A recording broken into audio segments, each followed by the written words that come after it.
Alors, Netflix, vous savez, vous n'êtes pas sans savoir qu'ils vont sûrement mettre la fin gratuite du partage de comptes. On en parle sur Tip Stories en règle générale, mais là ça concerne Tesla aussi, donc je mets la news ici, pour le coup. Alors que Netflix commence à déployer sa nouvelle politique tarifaire concernant le partage de comptes, les conducteurs de Tesla peuvent se rassurer. En effet, il sera toujours possible de regarder des séries dans sa voiture électrique sans avoir à payer un supplément pour le partage de comptes. Alors ça c'est plutôt une bonne nouvelle pour le coup. Donc le partage de comptes, ça représente un énorme manque à gagner pour Netflix, qui comptait au troisième trimestre 2022 pas moins de 223 millions d'abonnés à travers le monde. Un chiffre qui lui avait permis de dépasser devant Disney+, l'un de ses principaux concurrents avec Amazon Prime. Mais voilà, Netflix va aller encore plus loin, afin de maximiser les profits. Après avoir annoncé le lancement de l'offre essentielle avec la publicité pour 6 € par mois, la plateforme a donc décidé d'interdire le partage de comptes.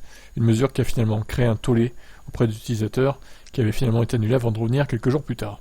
Aujourd'hui, 4 pays sont concernés, à savoir le Canada, Nouvelle-Zélande, Espagne et Portugal. Vous remarquerez qu'Espagne et Portugal, c'est pas loin de la France. Pour l'instant, la France n'est pas concernée. Pour l'instant.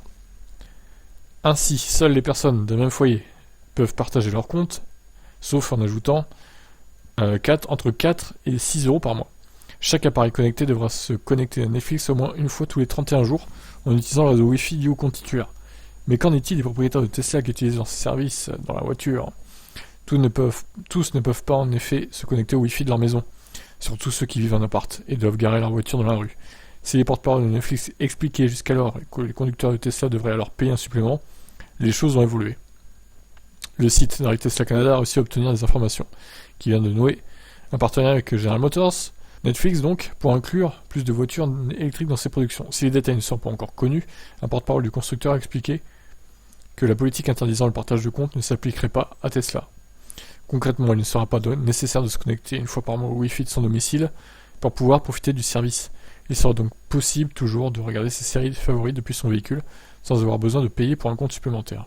Il sera alors possible d'utiliser le compte d'un proche en partageant le mot de passe. Une très bonne nouvelle pour les conducteurs de voitures de la marque américaine qui peuvent également jouer aux jeux vidéo. Bon, ça on l'avait vu aussi. Ok. Bon, en admettant que ça ne rechange pas derrière et qui reste dans cette optique-là. Sinon, il va falloir raquer. Qu'est-ce que vous en pensez, vous ? Est-ce que vous regardez Netflix dans votre Tesla, d'ailleurs ? Ça vous arrive pendant que ça charge ? Allez, ciao.